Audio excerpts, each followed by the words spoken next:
now. Okay, so hey everybody, we had a couple good questions before we got started. As of this recording, I have not, I thought I did not make, um, I did not make them visible. I thought I did. Sorry, my mistake. Sergio asks, do we still have to have all the readings done by tomorrow since they were uploaded late? No, you don't. I will tweak things. So you're fine. You're off the hook. For at least tomorrow. I will conceptualize for you. The readings are very good. But as we talked about before class, the pace of this is very quick. It is very quick for everybody. I remember when I started at UCSB, because I had never experienced the quarter system before. Oh, Sergio, you met before section. Yeah, I'll talk to Billy very, very quickly after. Billy, if you don't mind, after class, and we will coordinate. Sorry. And we'll send an updated email right after class. Again, sorry. But what I was saying is that I'd never had quarters before until coming here for my PhD. I had 7 years of college as semesters, and then I had a couple years of teaching as well, also in semesters. High school, in my experience of K through 12, especially high school, like there were semesters, they didn't really feel, at least in my experience, definitive or anything. You know, it's just kind of a continuation. Maybe I would switch my choir class or whatever, but for the most part I was in geometry the whole year, I was in history too the whole, etc. So yeah, I am completely with you on the fast pace of just normal UCSB, and then trying to make it even quicker during the summer is just outrageous. And then Billy put in the chat, heads up for everyone, 4 of the 6 links for the materials this week are in the syllabus. Thank you, Billy. Yes, they're in the syllabus. 2 aren't. Those are the conservation readings. I think I am going to just summarize and conceptualize them for you in lecture tomorrow. It's my mistake. I have them as PDFs. They are I'm pretty sure that I put them in the actual week on the back end of Gaucho Space. I just did not make it visible, and that is my fault and not yours. So yeah, anyway, all this is to say is that summer is very quick, and even quicker than just normal times. So we're all getting through it together. Thank you for your patience and grace. I appreciate it, and I appreciate you. So today's topic, what do we do with competing claims? What do we do with competing claims? So this is an issue that especially becomes more prevalent in the US context, definitely around the 18th and 19th century. But I mean, with colonialism, it goes much further. Basically, you have claims to land, you have claims to resources.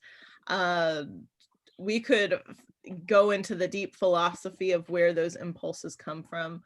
Ownership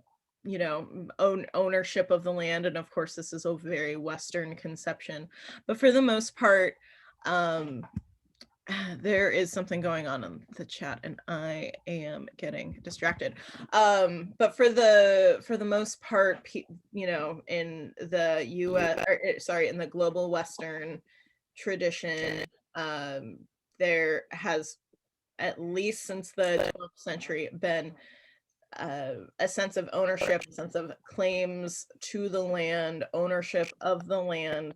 And when you have colonialism, when you have empires spreading, especially after 1492 with the Columbus Exchange, you have different people believing and feeling that they have ownership over land and natural resources, and they are in competition with each other over the same place or the same resource. This is something that it really becomes prevalent, at least again in the global Western, in global Western history, roughly 16th century, and then US like the US concept basically since the very beginning with the early 18th century. So what do we do with this? We'll get to that in a minute. Hold on, I'm hearing some weird audio feedback. I'm not sure if you're hearing this. Okay, there are questions about the test. No, not open note. So instead of a weekly response, you'll complete a 20 question midterm. That should say 20 points, 20-point midterm that focuses on the content covered in class thus far. This will be a quiz. It'll be completed and submitted on Gaucho Space. You'll have I haven't decided how many questions. It really depends on if I want short answer or not. But you'll have 14 to 20 questions using multiple choice and short written answers. So I lean towards doing that a little bit just because I think it's important for you as learners to be able to articulate important aspects of what we're covering in your own words. But we will see. I have not written the test yet. And just as a reminder, I said this earlier, but I posted a list of terms to study. None of them should be a surprise. They are all kind of up on the table. What is the time limit for the test? I'm actually not going to have a time limit for the test, but you do have to fill it out on Gaucho Space. Hopefully it will be quick. Please do not cheat. But again, this is not going to be proctored. So I have no way of controlling that. I am just trusting you and your inherent goodness and morality. But I will also write the questions in kind of tricky way. So even whatever, you'll have to do some canoodling.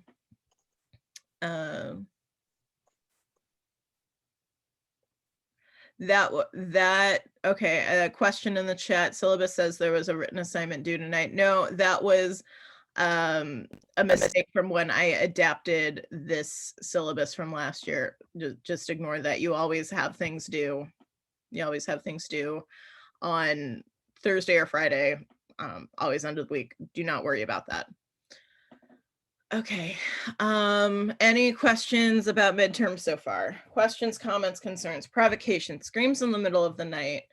I'm not looking to take up a whole bunch of your like early weekend, right? I'm not looking to have this crush all of your brain cells. Is the test during normal lecture time? You just have, I'll release it on Thursday and you'll just answer it then. Hold on, let me stop sharing for a second. Let me check my syllabus, my copy of the syllabus that I have up, just to make sure that I am checking that you have all of Thursday off to do that. Yeah, so you'll have you don't have an allotted amount of time. You have the day to do it. I will release it Thursday morning. And you will have at it and you will finish it. It will be due 11:59 that night. Sound good? Make sense? Questions, comments, concerns? Just to be clear, we don't have class Thursday? We do not have class Thursday. You have to take the midterm on Thursday. Okay, sweet. Seeing some thumbs up. That makes me feel good. That is great. Cool. Okay, let me go back to the PowerPoint. Just wanted to make sure I was saying the right stuff. Okay. Again, there is a list of terms to study. It is on GouchoSpace. It is near the top. It is near the top section of GouchoSpace, and it's like right above Billy's section. If you're a visual person, you can, So I am starting the post of shared pets.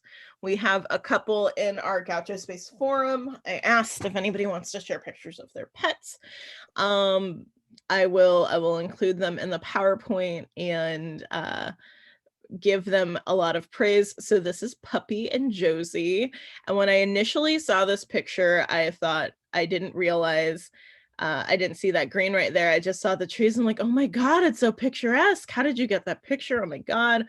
So cute, so cute. Yeah, the little shirt. Oh my God. I'm seeing in the chat. Yes, Billy took care of that. Yes, there's still section on Thursday. Yes. Okay, and then in the chat, yes, we love the little shirt. Ellie said that you would die for Puppy and Josie. Well, I appreciate your enthusiasm and feel a similar level of enthusiasm. No one is dying, including Puppy and Josie, because they are very cute. Anyway, when I saw this picture, I did not see this green background that is, I am assuming is a wall. I just saw this and I'm like, oh, what an aesthetic. What a beautiful background. And then I realized that it was a tapestry, and I realized that I have the same tapestry. So, and also shower curtain. Anyway, Puppy and Josie are adorable. I love the little face that this little snoot is making. Look at that side eye. Look at those nails. Oh, what a joy. What a delight. If you would like me to rain praise on your pets, feel free to add them to the GouchoSpace forum, and they'll be included in future lectures. Okay.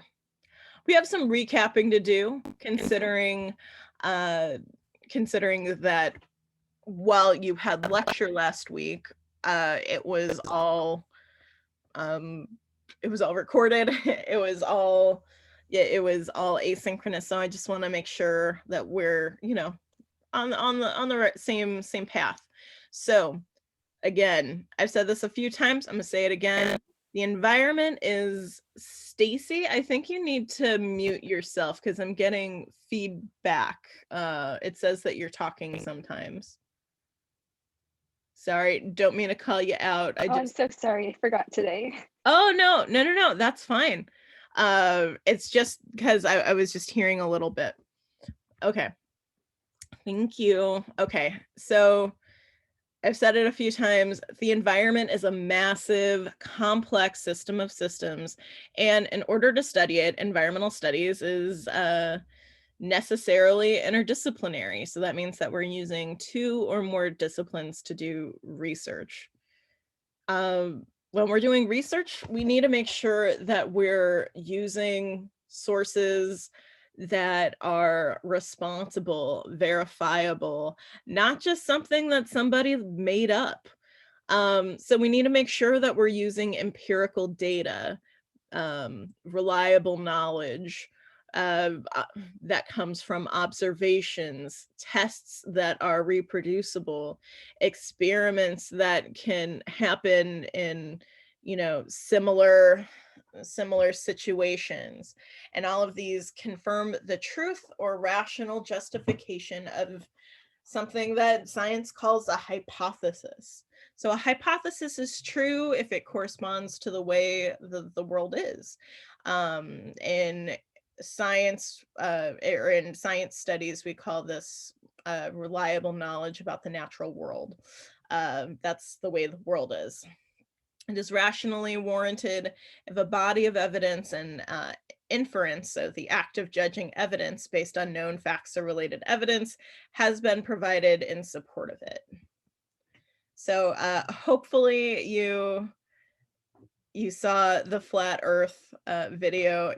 That lecture is actually one of my favorite lectures, and I was sad to not do it as a class, because it is very fun. And in my reviews last summer, I had a handful of students say that their favorite part of class was me dunking on the flat earth movement, which I don't want to dunk on anybody, but there's a lot of problems. Hopefully you watch that video and you can know what some of those problems were too. So, but from our example of the flat earth movement, we learned that people's assumptions or beliefs about the relationship between observations and hypotheses will affect whether that person takes the observations as evidence. So these assumptions or beliefs also affect how a person utilizes the observations as evidence. So I think, especially as our uh, recent and current political landscape has pointed out to us, just because we have reliable knowledge about the natural world, or reliable knowledge about anything really, it doesn't mean that everybody will believe what is being said. There are tons of other what I like to call cultural baggage. There's a lot of other aspects that surround the creation of reliable knowledge, and also beliefs, as we talked about in the last 2 weeks, beliefs about the natural world and what purpose it serves, not only for people and animals and plants, but for itself in its own right. Some people believe that it is a good in and of itself, and others believe that it is only a tool. These kind of things impact how people will work with evidence, will work with different forms of research. So we also talked, or hopefully listened, to me talking about Garrett Hardin, who wrote The Tragedy of the Commons, who questioned population growth, the use of natural resources, and the welfare state. Hardin blamed the welfare state for allowing the tragedy of the commons because the state, and that again is the country's government, provides for children, which is something that he called leading to overbreeding. However, kind of in line with what I was saying about cultural baggage in the last line, the biggest tragedy of the commons really is that it was used to support racist and classist politics. And so while it's seen as foundational in many environmental discussions, the tragedy of the commons has also been used by neo-Nazis to justify racial violence. I remember when I first heard about the tragedy of the commons, I think I was in AP Environmental, and I was a very different person, and I didn't get a lot of information about it. I didn't do a deep dive, and the bit that I knew, it seemed like it made sense. It's like, well, we just have too many people, and we have to do something about that. If we're going to save this planet, we have to do something. And there are things that we need to do, right? But controlling other people's autonomy and their choice of how they want to live, how they really intrinsically want to live their lives, and in turn how we value other people's lives, especially based on their race, class, gender, and also place, right?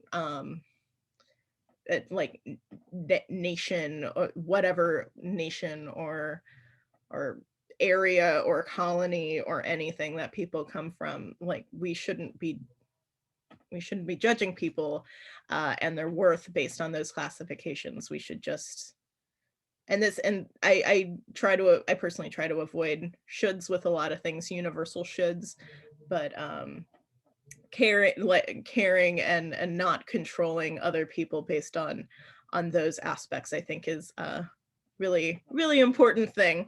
And understanding that comes from a lot of not only intellectual and personal growth, but also an awareness of other people. And that is something that I'm hoping that in the rest of your university education, but also through the rest of this class. That is something that we pick up and we consider while we look at these different potential solutions to environmental problems that, you know, there can be such a risk of devaluing people, places, or things based on cultural baggage, that we have to make sure that we ourselves are evaluating and investigating before we completely sign on to any potential solution for global climate change and sixth mass extinction. So all of this is to say we definitely need to contend with racism, sexism, classism, and just generally xenophobia in environmental study and discourse. If you get anything from this class, I hope that it's, you know what global climate change is, you know what the Anthropocene is, you know what the sixth mass extinction of life on Earth is, and you realize that environmental studies really still, and I say this with utmost love and respect, still very much needs to make sure that it's contending with racism, sexism, classism, and just a general sense of xenophobia, and that can fuel conservation, preservation, and any other solutions that we have for dealing with people and their relationship with the environment. So today, all of that being said, today we're talking about competing claims. And again, these are competing claims over either shared commons like Hardin talked about, or shared, potentially shared areas, either through migration or colonization, or more currently issues with land grants and other legalese that has been used to try to define who has ownership over land and natural resources. Before we do that, we have to talk about what an argument is, because these competing claims are arguments. So what's an argument? It can be a lot of different things. When we think of arguments, I think the first thing that comes to a lot of people's minds might be the image on the right, which is just two sharply dressed white passing men yelling at each other. But arguments aren't just that. So arguments are everywhere. And some argue that everything is an argument. In a past life, like 10 years ago now, I think, I was studying composition studies, and that was a huge theory. So composition studies is like the theory of writing and rhetoric. Yeah, some people believe that everything that we say is an argument. So that being said, we don't have to fall down that philosophical rabbit hole. But in that we've been arguing, so having a point and trying to defend it with evidence, providing a set of reasons to persuade others of a specific conclusion. We've been doing this since at least 2,400 years ago. So according to Aristotle, rationality, or what makes us able to argue, is what makes us human. It's our distinguishing characteristic. And arguments do not have to be heated debates. You do not have to be a sharply dressed person yelling at another sharply dressed person, and I think they're arm wrestling. You don't have to do that. Arguments have a lot of different looks. Arguments play out in lots of different ways. And arguments have really changed over time. And I would argue that that was a dumb joke. I'm sorry, it just came out.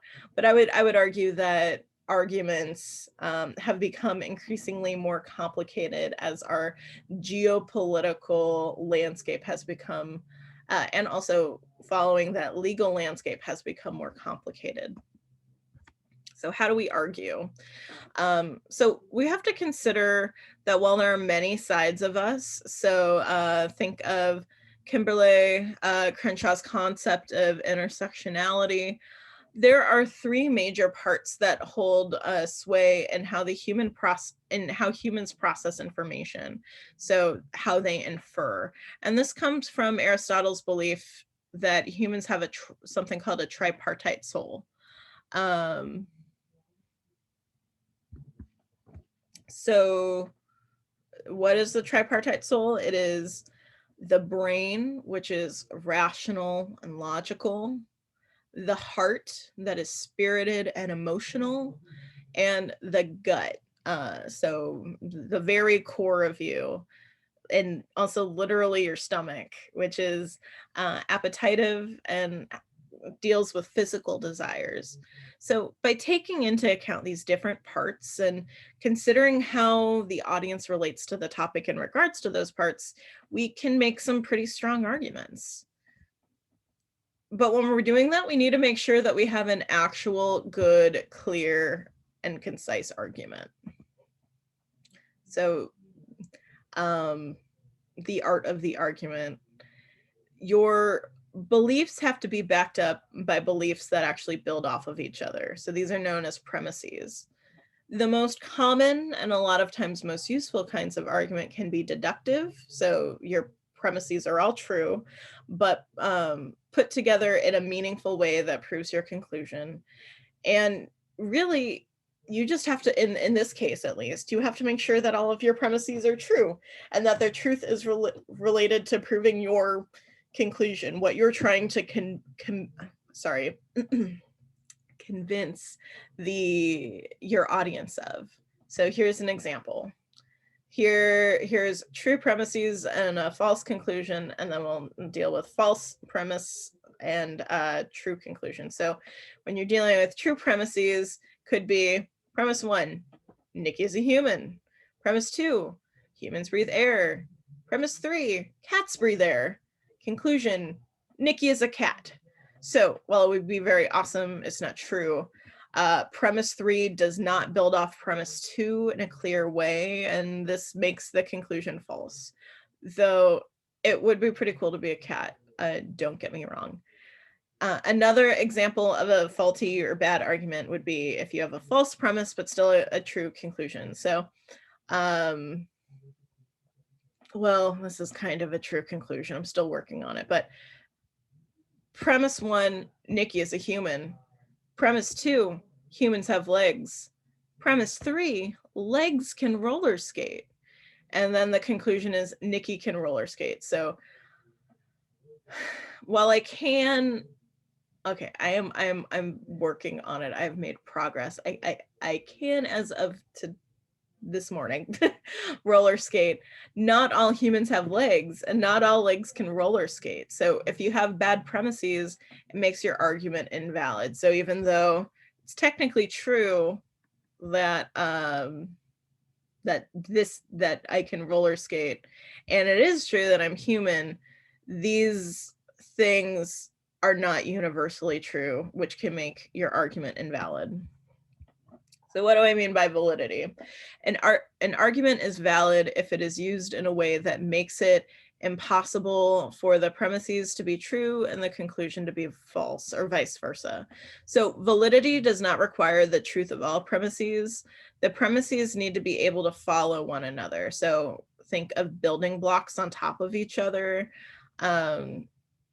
Don't think of Legos because they can secure themselves better, right? And not all arguments are that solid.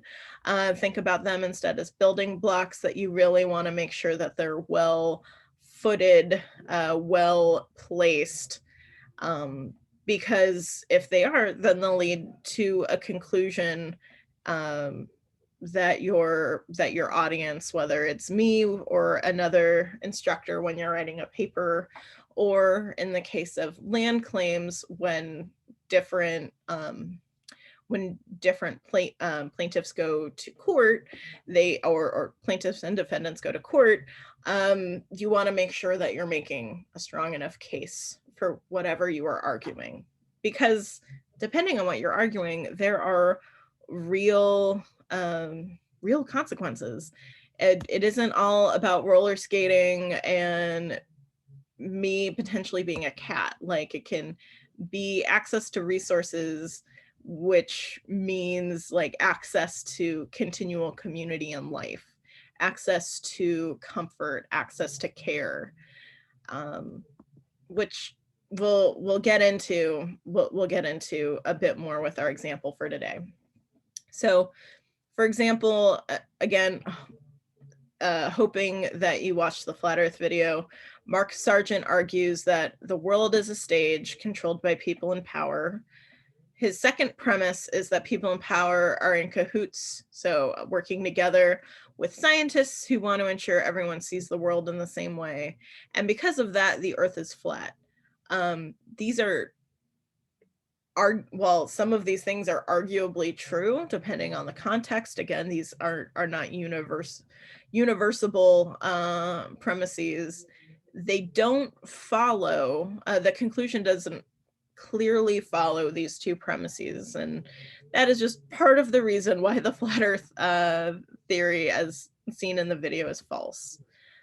So, like I said, there are multiple ways that this can be wrong. We can agree with some of these premises, but again, they logically have to build off of each other, and the conclusion is still false. And also, okay, yeah, I already said that. So to understand arguments, you must clearly understand what you believe and what you don't. This is very messy work. This can potentially, depending on the topic, be very painful work, but it's important to think about, even just as a university student, just as a person. It's important to understand that you can't and you'll never be able to understand everything, but you at least want to make sure that you understand what you need to understand to do the work that you need to do. And whether that is, making an argument for a land claim, or making or winning an argument with your friends over where to go for dinner, you need to make sure that you clearly understand all of the background information that will help you make the clearest argument to do the best work that you possibly can. This is lame, but I still like Hamilton, whatever. I'm a nerd. But if you stand for nothing, what will you fall for? You need to make sure that you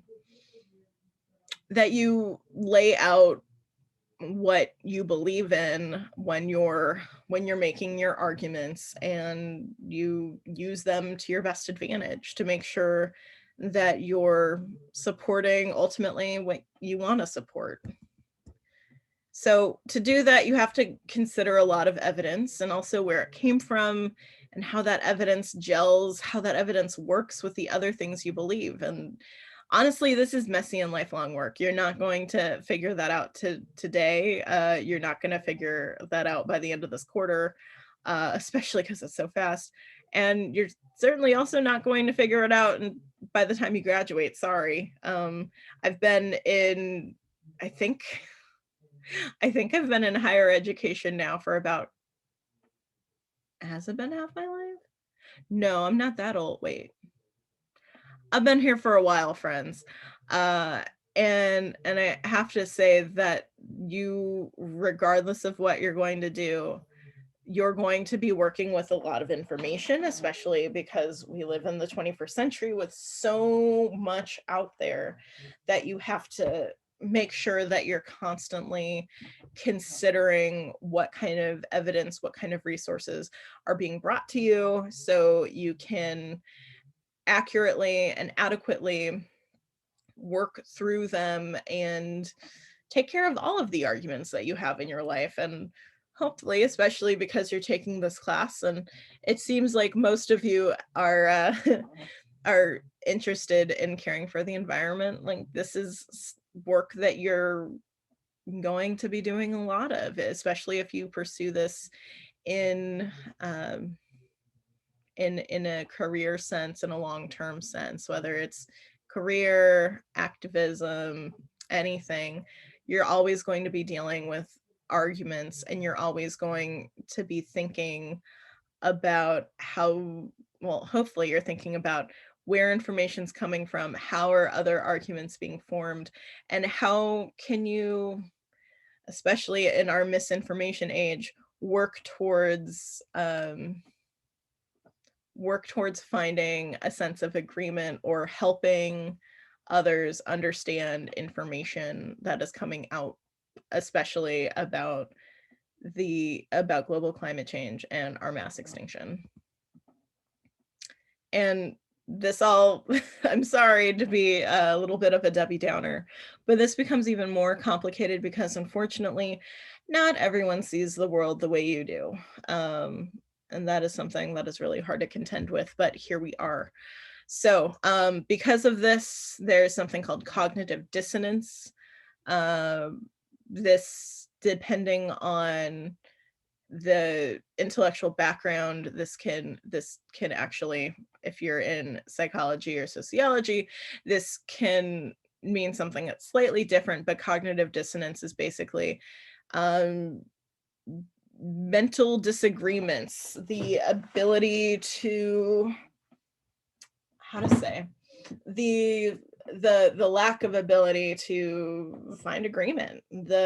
Sometimes that can happen within, and sometimes that happens like within a person, or it's within a community, or it's in a courtroom between two strangers, or maybe two friends.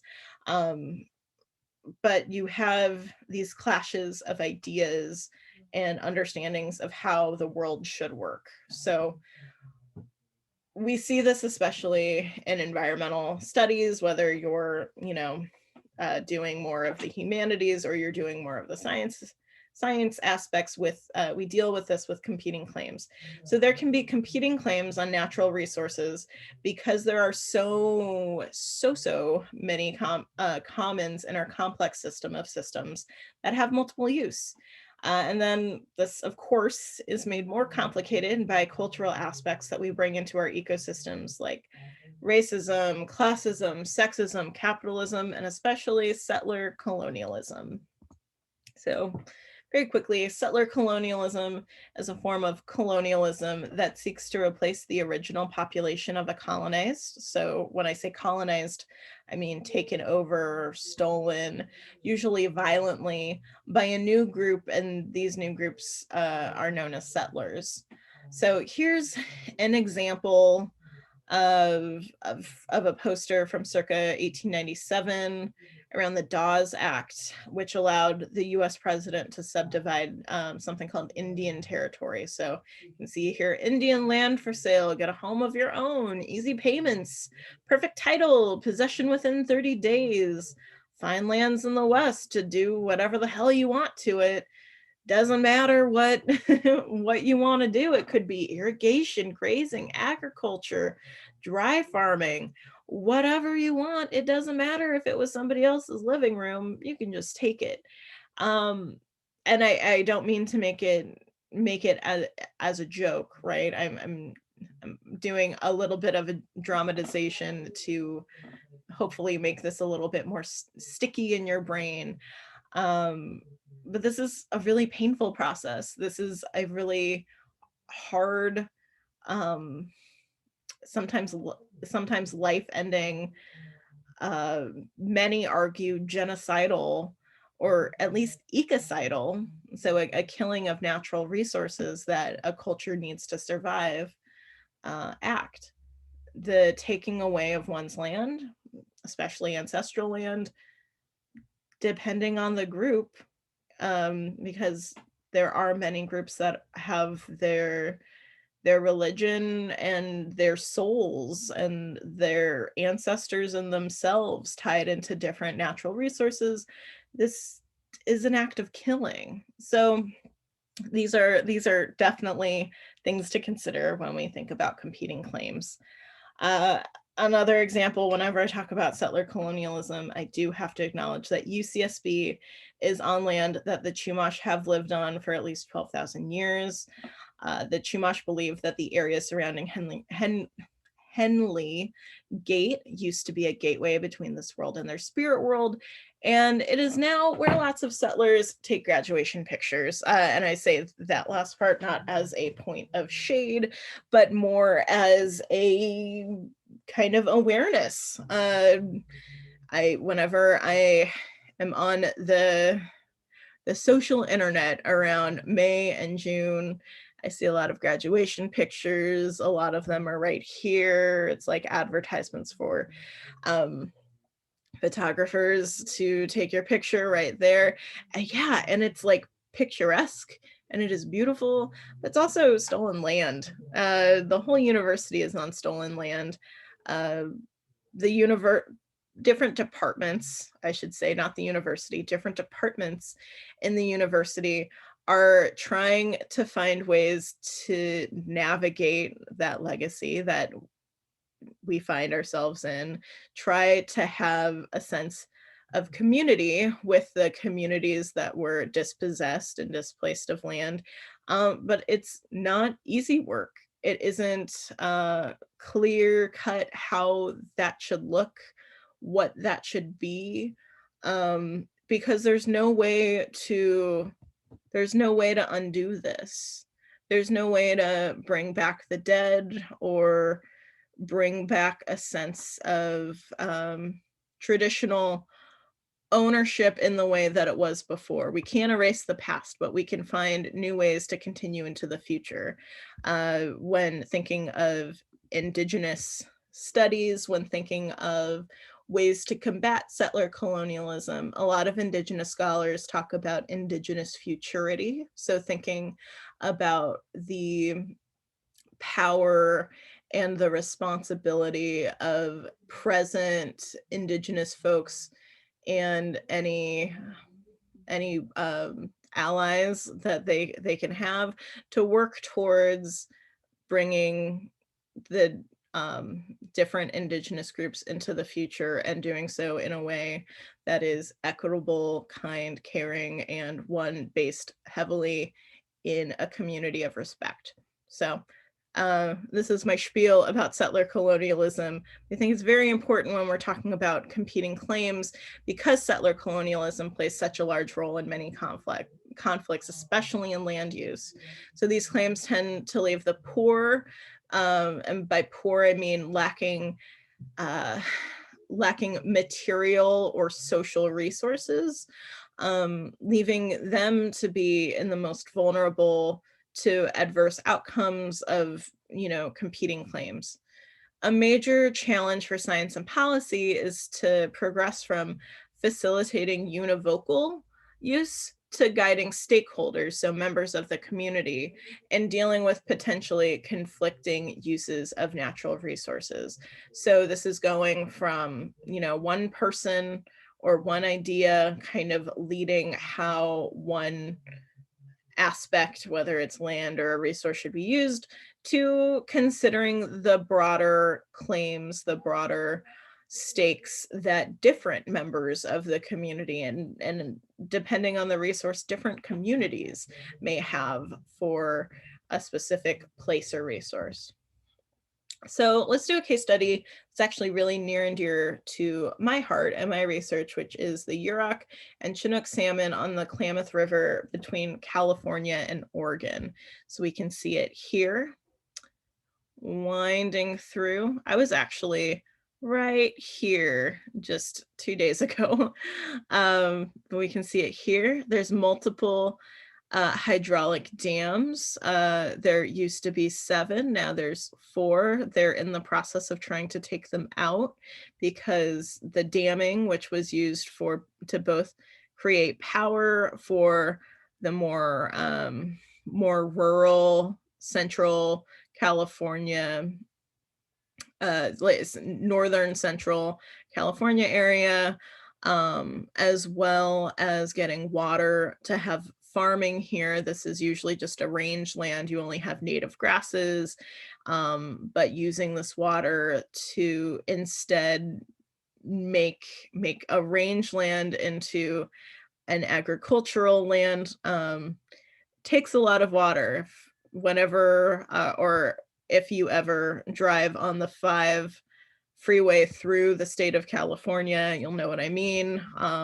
It seems unnaturally green, and that idea that it is unnatural is a correct one. It is because the state of California has taken a lot of water out of the more wetter parts of the state, our state, and closer states. So obviously here we can see this is between California and Oregon. So California is benefiting from, or a resource that also belongs to the state of Oregon. So there have been, really since the 1930s, but it got this title, salmon wars. There have been salmon wars on the Klamath River since the 1980s. And I think this is this a video. Will it work? What is going on?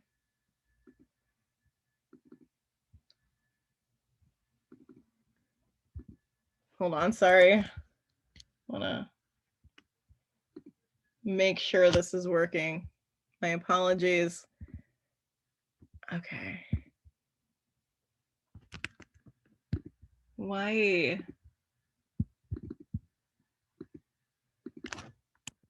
Why aren't you working? Why aren't you working, friend?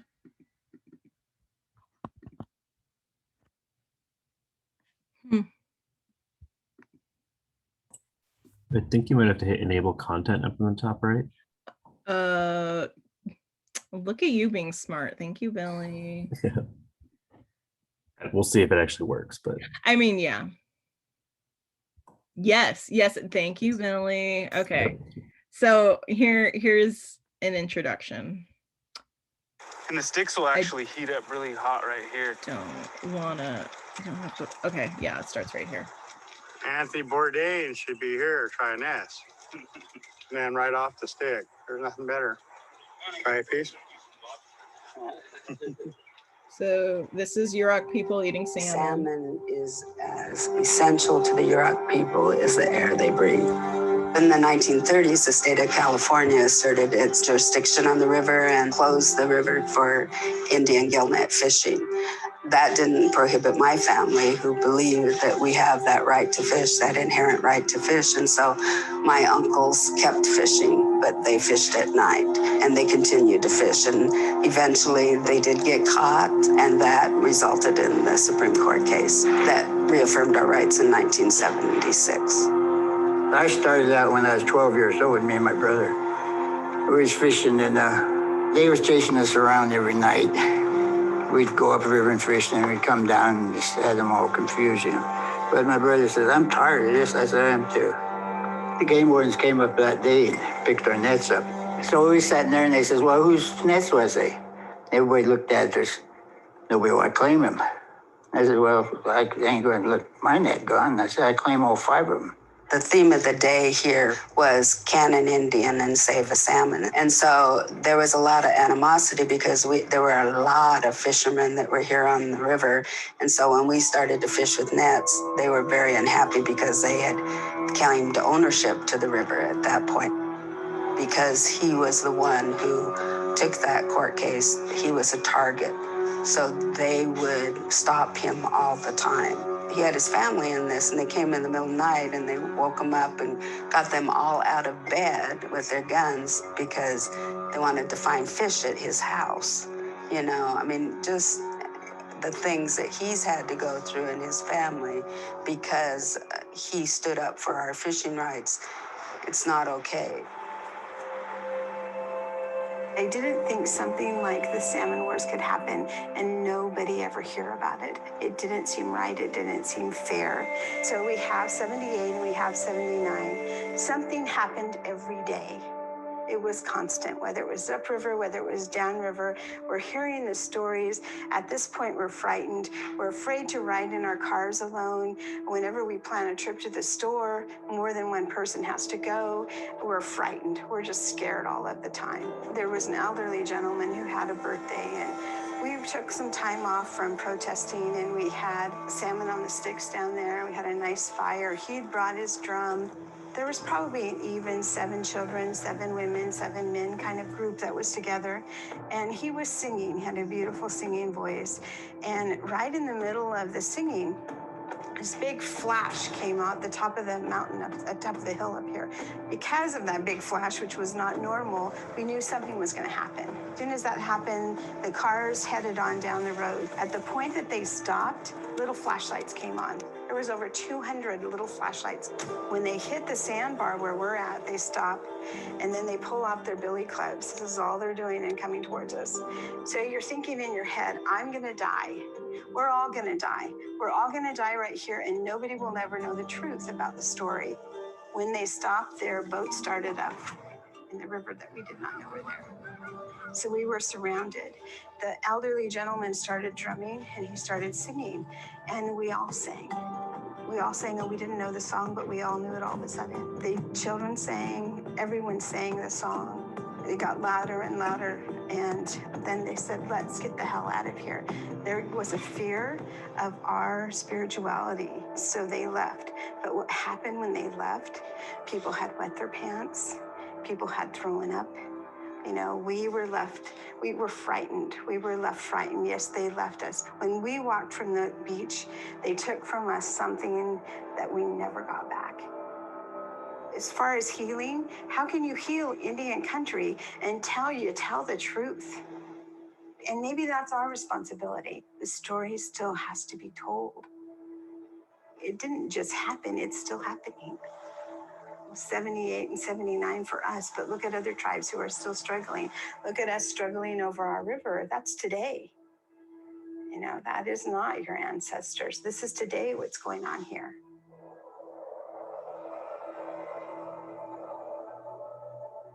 So in 2002, something called a fish kill happened. And between the drought, agrochemical leaching, and the Klamath starting to dry up because of the damming, there was over 70,000 Chinook salmon. And that is the largest salmon kill. So a fish kill or a salmon kill is just when fish die for no reason. They are unable to be eaten or used. They are just dead. So that happened in 2002. And so this is just there is so much more to this story, but this is just kind of as an overview to kind of highlight some of the points that I was making earlier about settler colonialism, about the legacy of these different competing claims. They don't go away even when you take it to court.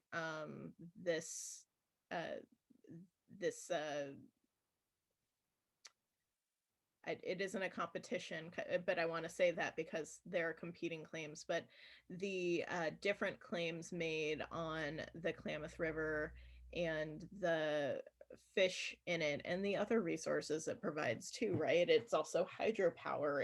There are also other fish in there. It also goes to the ocean, which is one of the biggest shared commons that we have. We have a whole bunch of not only generational trauma for the Yurok, but thousands and thousands of animals dying.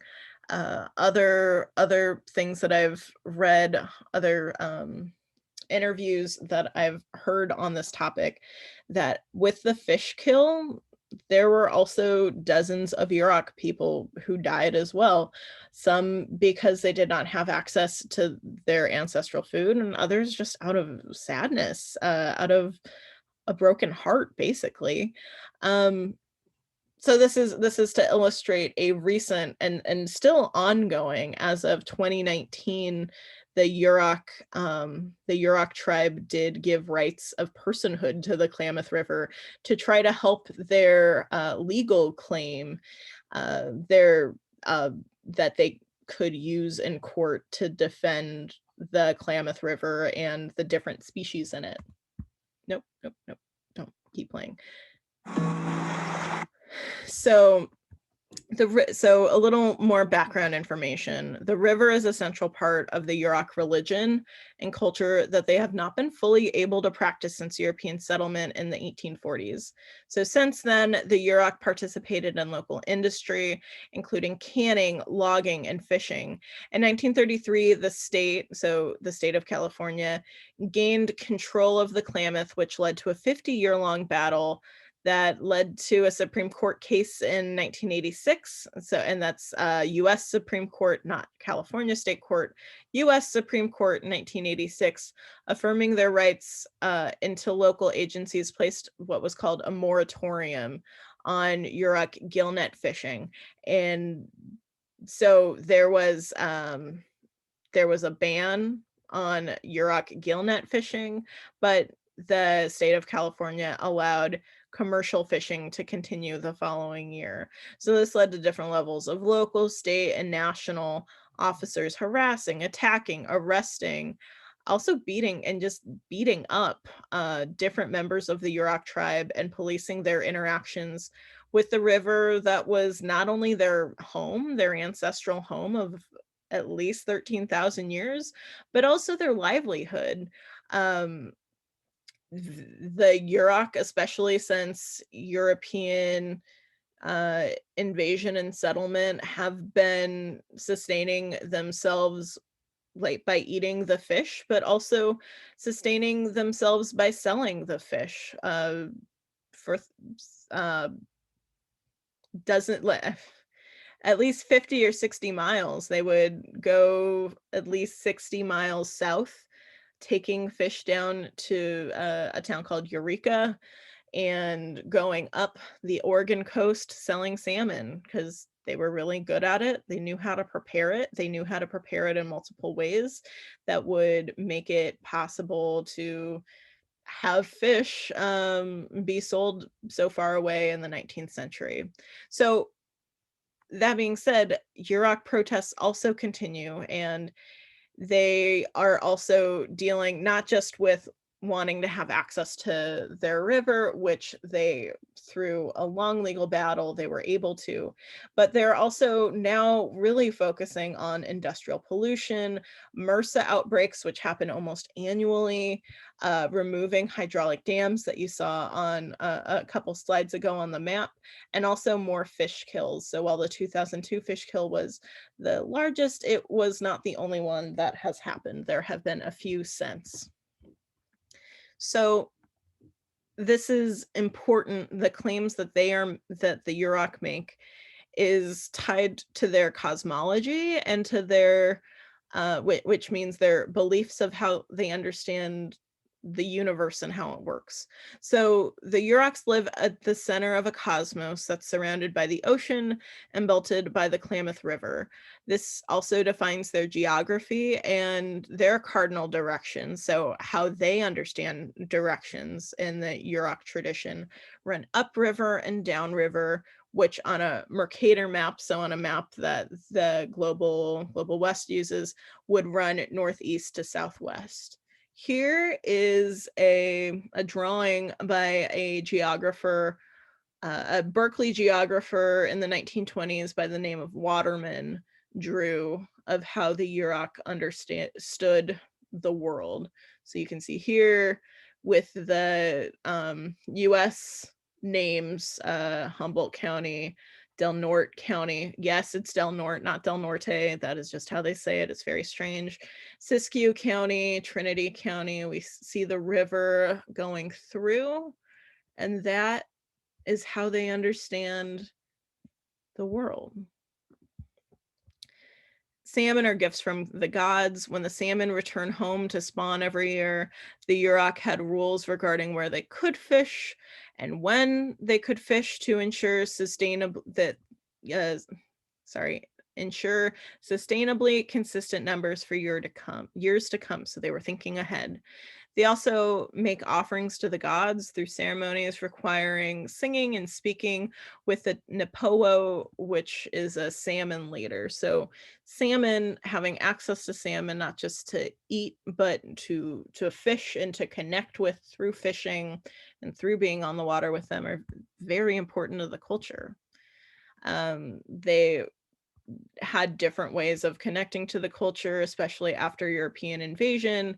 So you have fish canning that began in 1876, but then, which you can see here, sorry, it's a little pixelated, but the company that they were working with moved to Alaska in 1933. And so the state of California took back rights over the Klamath River. So the state of California believed that the Klamath River, once that this corporation, which should be noted was white, I think was Russian American, once they left and went to Alaska, the state of California believed that they had the right to regulate on the local county and state level, because it was a natural resource that then belonged to the state. So because of the local connection, county officers, for the most part, at least in this early period, turned a blind eye to Yurok fishing on the river, especially if they were given salmon or a meal to take home. So the Yurok would fish to feed their families, but again, like I said, they would also sell fish to local Humboldt and Del Norte counties communities. This all changed in 1969 when Raymond Matz, a 26-year-old Yurok man, had 5 gill nets, a traditional Yurok fishing tool, and all of that was seized by the California Fish and Game wardens. Matz sued the wardens for his nets, and not only did he not get back his nets, but actually the state courts ruled that the Klamath River Reservation, where he had fished and also lived, had been terminated by Congress in 1892. This wasn't true, but this is one of the big problems that comes with competing claims is when you go to court, when you make your claim, the people who do not have as much power, as much access to material and social resources can, for lack of a better word, get really screwed over. And so this was an attempt. This was attempted against Matz, his family, and the Yurok tribe. This was, for the most part, cleared up by Raymond Matz, who took this all the way up to the U.S. Supreme Court in 1974, which eventually found that the reservation had never been terminated. It was part of this is a legal term, was part of what's called Indian country. And it was under Indian law and jurisdiction. However, because it's a common, they still had the problems that you saw and heard about in the video. There are still other ways to control a common. There are still other aspects and actions that people can do on a common. So this is an example of Yurok gill netting. So while this is a traditional way of fishing for the Yurok, and frankly, other Pacific Northwest indigenous groups have similar setups, a lot of environmentalists, especially white environmentalists, don't care for this method because they think that it's painful, because as you can see, the fish are getting stuck, their gills stuck in the nets. As a white person, I feel that it is not my place to say here nor there. The Yurok have a salmon leader and believe that these are gifts from gods, and what they do with their gifts from God is not my concern. But other people felt that it was their concern and took action against the Yurok. So we can see here, this was a picture also in the video, when there was a moratorium or a ban on gill netting, partially based on animal rights activists and also the state just not wanting to have to deal with the Yurok's competing claims. The Yurok took a handful, I shouldn't say the whole tribe, a handful of Yurok took to protest on the Klamath, and they did something called a fish-in. So this was similar to the civil rights sit-in, and they would just put their nets out, and not set them up to catch anything, but to just be present and be connected on the river, literally kind of staking their claim to the river and its natural resources. So here we can see them, and at least 15 would go out every night for a fish-in. And so like I was describing, the Yurok would place woven together nets on the Klamath. So that would mean that they would not be set up to catch anything. And so technically not fishing and technically not breaking the rules. But every night local police and California Fish and Wildlife game wardens would watch them and occasionally arrest them. So you can see here a photo from 1978 of Yurok protesters with federal agents. This all kind of really just exploded in the national and international media outlets, and it was contentious for the year and a half that it was going on between 78 and 79. So the U.S. Secretary of the Interior at the time, Cecil Andrus, decided that he needed to do something. He needed to calm it down. He needed to deal with these competing claims.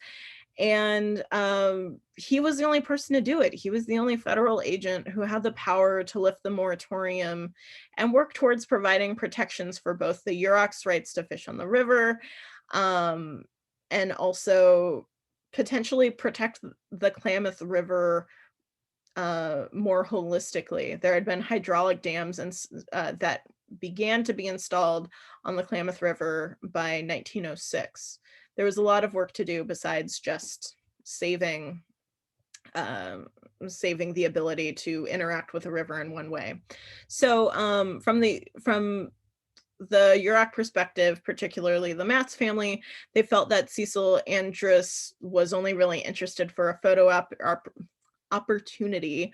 And when Raymond Matz, the protester who we saw in the video and in a couple slides, he actually pushed his finger very deep into Andrus's chest and asked him what he was going to do for the Yurok. And eventually Andrus was taken away quickly on a helicopter out of the Klamath, and he did not eat a dinner with him as he had promised to. But he did solve the problem, at least on a smaller scale, and made it possible for the Yurok to continue gill netting. And that is a practice that they still do today that other indigenous groups do not have, even on the Klamath, because there are two other groups that live on the Klamath, one being the Karuk and another being the Wiyot. So there are still issues, though. There are still competing claims here because the industrial pollution and hydraulic damming that I talked about, at least 34,000 Chinook salmon were lost in 2002. The video said 70,000. Most studies will put it between 34 and 70,000. I took the lower end because you heard the higher end. So, we're not doing that. But what do we do with competing claims? I think we're almost out of time. So what do we do with competing claims? We study them. We see all sides. We fight against the urge to only see two sides. We make new space for understanding stories. We complicate stories. We think about social and cultural forces that are at work. Is there racism involved? Is there settler colonialism afoot? What about sexism? Is there more? Spoiler, usually there is. And we listen to all sides and consider quantitative sources, so numbers. We also consider qualitative sources like the narratives that people provide us.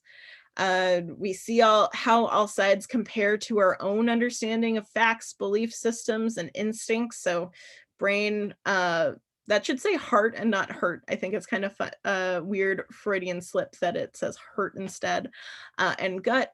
And then we also consider that there's going to be different stakeholders with different perspectives on the world, and we need to make sure that we consider where they come from as well. So very quick, because I do not have my watch, but I feel like we are short on time. So please just very quickly in the chat, think of the Aristotle's tripartite soul, so the head, brain, gut. And how do you feel, just quickly, you saw each of these in the video on the Klamath Wars, or just in this case study that I gave you more generally?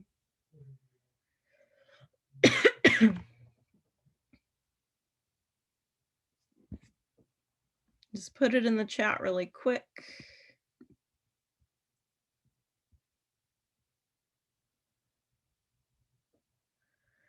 I opened the chat. That's an interesting argument, because I totally agree that Indigenous peoples absolutely have the right to continue to use land they've called home for years, but if their practices are harmful and unsustainable, then is it okay to step in and ask them to change their practices? That's not to say that that's the situation with the Yurok.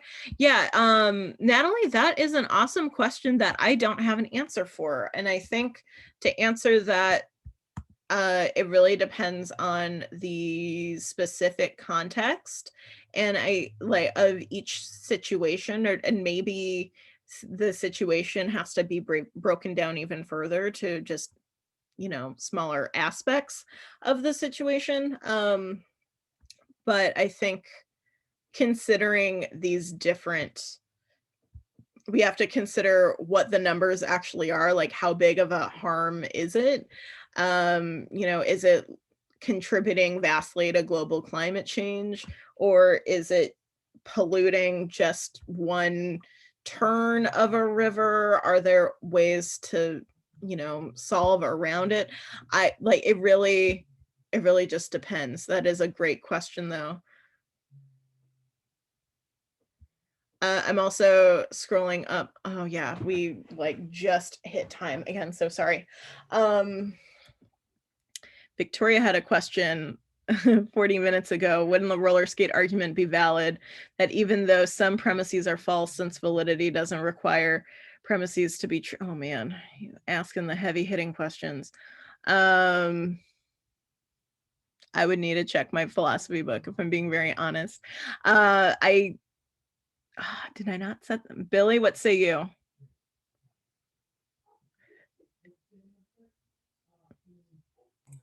Lost my mute button there for a second.